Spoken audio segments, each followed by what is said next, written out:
we're going to polish the headlight. If we pull back and take a look at both headlights, you might be able to see that the right one is a lot clearer than the left one. I just polished the right one because it was getting yellowy and cloudy, so we'll do the same thing to the left-hand one. So the first thing we need to do is to use the Porsche headlight removal tool that's in the toolkit, and we'll go and remove the interior trim. So you'll see that there is a rubber plug which we'll need to pull out.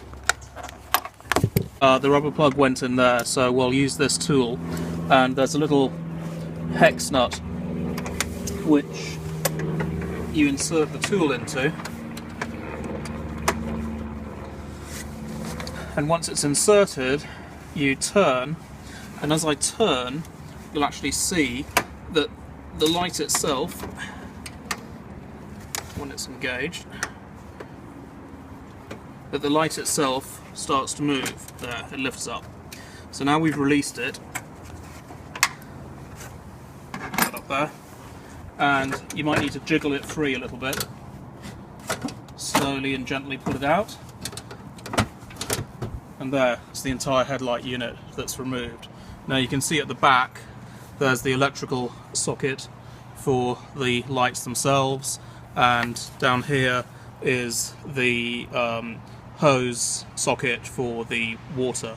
Now when you use the headlamp washer, this chrome plastic piece lifts up and the headlight gets cleaned. So if we look at the bottom of the unit, you'll see there are these plastic lugs here, and what happens is that there is a metal cam. You can point it over here, Isabel, from over here, and that's actually the mechanism that holds the headlight in place. So as I insert that driver, you can see that I rotate the cam, and that's what actually causes the headlight to lock. And then there are these tracks that you see there, which we'll use. We want to make sure that the appropriate lugs in the headlight are engaged in those tracks before sliding it back. Okay, so now what we'll do is we'll take the headlight and we will start to polish it. Okay, so now we have the whole headlight unit removed, and I have it on a work area, and we'll polish it. Now there's a few things that we'll do. So first of all, I'm going to use painter's tape or masking tape to cover the chrome piece. I'm not sure if that's strictly required. This chrome is in good shape, so there's no reason to use any abrasive on it right now. The other things that I need, we've got a orbital polishing device, we have plastic cleaner on the right and plastic polish, and then we have a couple of different pads. We have the orange pad, and then we also have a glass cleaning pad. You could probably use other pads too. And then lastly, a microfiber cloth down there. So I'm going to take the chrome, I'm literally going to take my piece of painter's tape and then lift up the edge and tuck it under. I'll use a little pry tool to help me. So you want to make sure that there's a little bit left over the edge so that there's enough room to tuck it under.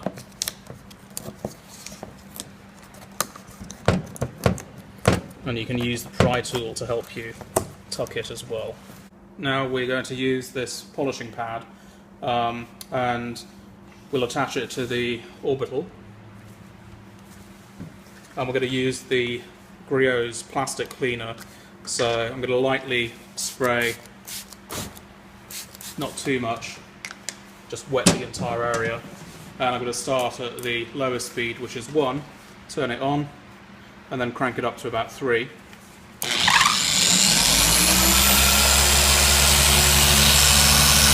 And just keep a firm hand pressure on it and slowly work the compound in. We'll do around the edges as well.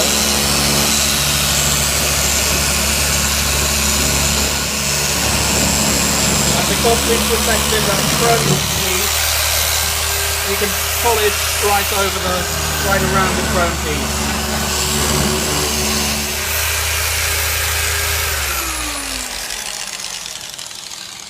Okay, and I'm just going to use a piece of a shop towel or kitchen towel to remove the excess.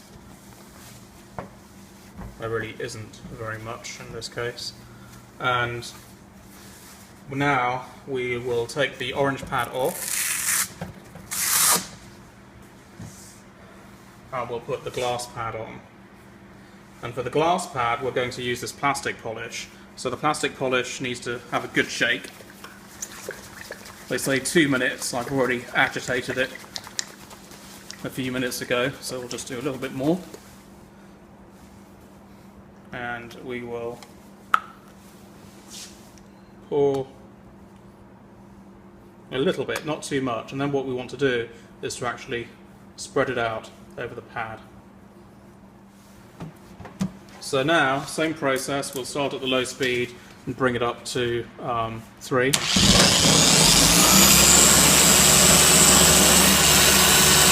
And again, apply pressure, work slowly and work it in.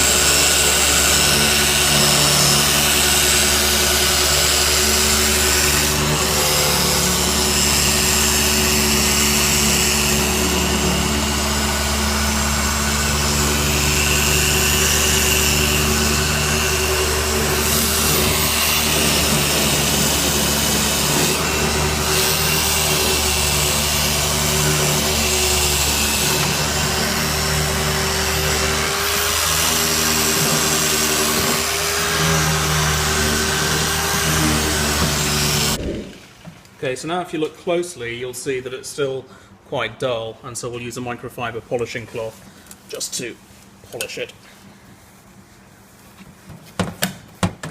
Okay, so let's go and refit this to the car.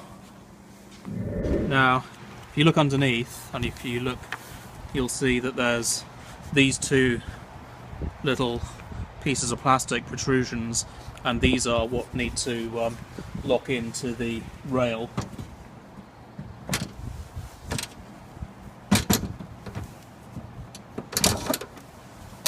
Now don't force it, just wiggle it around gently and it should slide like so.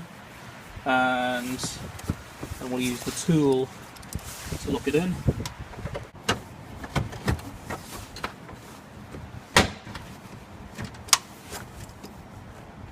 Okay, and that's locked in. So now we can put the trim piece back.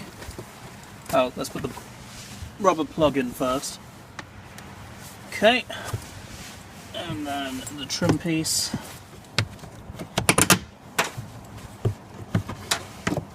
Okay, and now if we come to the front, you should see that they both have the same amount of clarity. Now, you probably also want to finish off by spraying some kind of ultraviolet protectant, or even putting some film, like Expel film or something like that on it. And of course the last thing to do is just to remove your protective cover here, and that's easily done. It should just come right off.